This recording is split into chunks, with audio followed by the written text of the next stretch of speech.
Oi pessoal, aqui é o professor Rafael Ivo e hoje a gente vai dar continuidade ao curso de Fundamentos de Programação falando sobre decisão múltipla, tá? Que é mais uma forma de controlar o fluxo de um algoritmo, beleza? Então vamos lá. Na aula passada a gente falou da estrutura condicional, né, sendo simples e composta. A simples, ela tem apenas um único desvio para uma série de comandos que você executa caso uma determinada condição seja verdadeira, tá? Você tem a estrutura do algoritmo com esse formato se, condição, então, esses comandos, e na linguagem C você representa essa estrutura através do comando if. E a estrutura condicional composta é quando você tem dois caminhos alternativos, sendo que um deles vai ser obrigatoriamente executado. Se uma determinada condição for verdadeira, uma série de comandos é executado. Se a condição for falsa, uma outra série de comandos é executada. Em linguagem algorítmica, o formato é se, condição, então, comando 1, se não, comando 2. Já na linguagem C, o comando if indica os comandos quando a condição é verdadeira e else executa os comandos quando a condição é falsa. Mas e se a gente desejar mais do que dois caminhos alternativos, tá certo? Por exemplo, se eu quiser determinar a quantidade de raízes reais e diferentes que uma equação de segundo grau pode ter. Uma equação de segundo grau ela pode ter duas raízes diferentes, ela pode ter uma raiz diferente, real, ou pode não ter nenhuma raiz real. Tudo dependendo desse valor do discriminante delta. Para delta maior que zero, duas raízes. Para delta igual a zero, uma raiz. Para delta menor que zero, nenhuma raiz. Ou seja, nós temos aí nesse caso três caminhos alternativos, dependendo de um valor que a gente calcula de acordo com os parâmetros da nossa equação. Como é que a gente pode fazer, então, esse tipo de condicional usando a nossa estrutura que a gente já viu? A gente pode ir filtrando as possibilidades aos poucos. Primeiro a gente pode perguntar o seguinte: se delta é maior ou igual a zero? Se for mentira, significa que delta é menor do que zero. E o caso em que delta é menor do que zero, significa que não tem nenhuma raiz. Se for verdade, eu posso fazer uma outra pergunta: se delta é maior do que zero? Se for falso, só pode ser nenhuma raiz. Por quê? Se o delta é maior ou igual a zero, mas ele não é maior do que zero, significa que ele só pode ser o quê? Zero.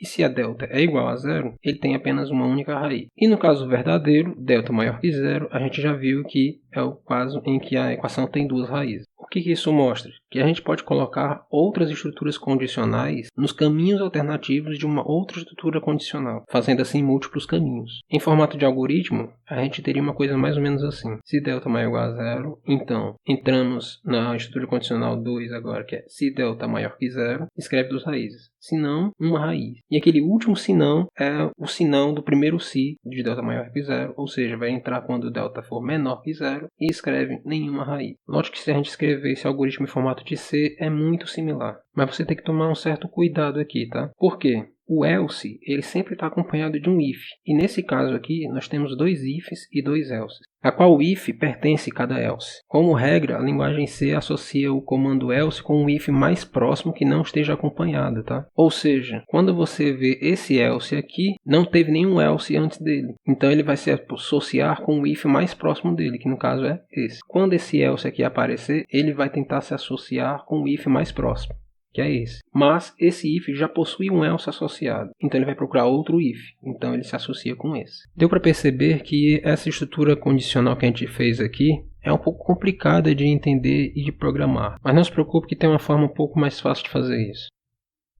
Essa forma de reorganizar estruturas condicionais a gente chama de múltipla decisão por if, else, if. Vamos ver aqui como é que ela funciona. Primeiro a gente pergunta se delta é maior do que zero. Se isso for verdade, já tem a nossa solução, duas raízes. Se for falso, eu ainda não sei quantas raízes podem ter. Pode ser uma, pode ser nenhuma. Então eu faço uma nova pergunta. Delta é igual a zero? Se for igual a zero, agora eu tenho certeza. É uma raiz. Se não for, eu já tenho certeza também. Nenhuma raiz. Por quê? Porque esse delta nem é maior que zero e nem é igual a zero. Se não é nenhum nem o outro, ele só pode ser o quê? Menor do que zero. E no caso que é menor do que zero, nós temos que nenhuma raiz é encontrada para aquela equação. Esse novo fluxograma pode ser escrito nesse formato aqui de pseudocódigo dessa forma. Se delta é maior que zero, então escreve duas raízes. Se não, pergunta novamente, se delta é igual a zero, escreve uma raiz. Se não, esse se não agora é se nenhuma das duas outras opções, das outras condições são verdadeiras. Ou seja, se todas elas forem falsas,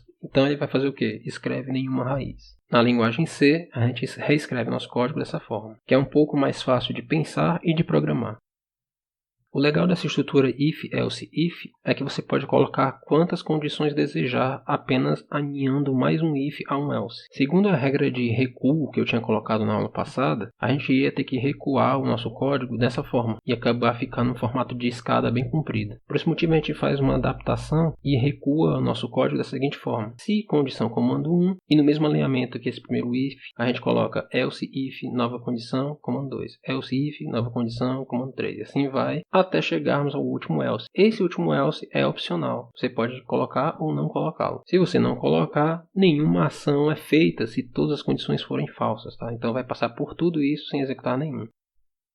A gente pode colocar qualquer tipo de condição naquela estrutura if, else, if, tá? Mas, às vezes, a gente quer uma coisa um pouco mais simples. A gente quer saber apenas os valores possíveis que uma determinada variável pode ter. Por exemplo, eu mostro um menu desse aqui para o usuário. Escolho uma opção, o usuário digita a opção e dependendo da opção que o usuário digitar, eu faço uma determinada ação. Note que aqui, somente uma dessas operações aqui vai ser feita, por causa da nossa múltipla decisão que a gente está fazendo com a estrutura if, else, if. E que todas as condições são muito similares, são todas elas perguntando se a opção tem determinado valor. Nesse caso aqui a opção tem o valor 1, aqui para caso a opção tenha valor 2, aqui para caso a opção tenha valor 3 e aqui para caso a opção tenha valor 4. Existe um outro comando em C que permite fazer essa múltipla decisão de uma outra forma.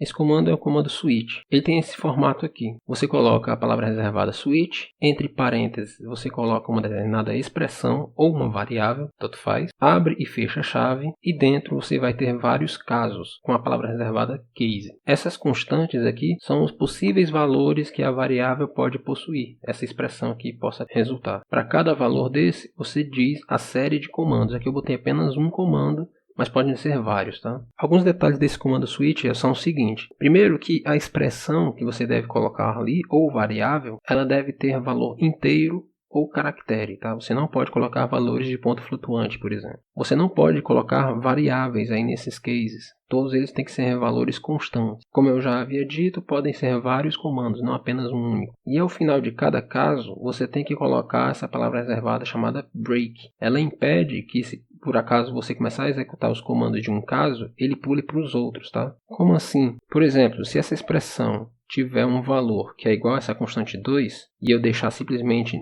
sem o break, ele vai executar esse comando 2 e vai pular e vai executar os próximos comandos dos outros casos também. Então o break impede isso. Opcionalmente, você pode colocar um default no final. Esse default ele é executado se essa expressão não conseguir casar com nenhuma das constantes que você colocou antes. Seria o equivalente ao último else daquela nossa estrutura if, else, if. Então vamos ver aqui um caso de comparação entre a estrutura if, else, if e a estrutura de switch. Nesse código aqui, a gente está lendo duas variáveis, A e B, e eu vou ler uma opção aqui desse menu, que pode ter os valores para soma, subtração, multiplicação ou divisão. De acordo com a opção que eu ler do usuário, eu vou executar uma operação diferente e depois mostrar esse resultado aqui na tela, tá? Então, para mostrar aqui, compilando, executando, então eu vou botar aqui 6, 3 e vou escolher a opção de soma, então aí 9. 6 e 3 novamente, mas agora escolhendo subtração, 3 novamente, ok. 6 e 3, multiplicação, 18.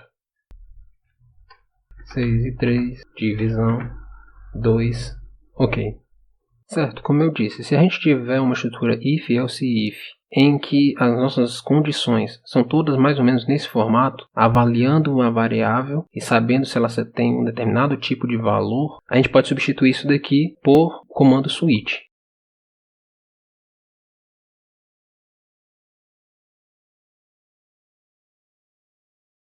Ou seja, agora com o comando switch, eu estou avaliando o valor que a variável opção pode ter. Se ela tiver o valor 1, se ela tiver o valor 2, se ela tiver o valor 3 ou se ela tiver o valor 4. Dependendo do valor que ela tenha, se for um desses 4 valores, vai executar esses comandos aqui. E como eu já tinha dito, o break é necessário. Se você não colocar, por exemplo, se a opção for 1 e eu esquecer do break, ele vai fazer a soma e depois vai fazer a subtração por cima. E aí você vai perder o valor da soma, certo? Então vamos testar aqui. Mesmos valores, 6 e 3 para soma, correto. 6 e 3 para subtração. 6 e 3 para multiplicação, 6 e 3 com divisão. Tá certo? Então fica uma questão de escolha, ou você usa o switch ou continua usando if, else, if, tanto faz, tá? Mas normalmente o switch é bastante utilizado quando você vai fazer opções de menu como essas. Bem, gente, por hoje é só. Próximas aulas a gente vai começar a ver estruturas de repetição, tá certo? Então, dúvidas, sugestões, deixem nos comentários, beleza? Até mais e tchau.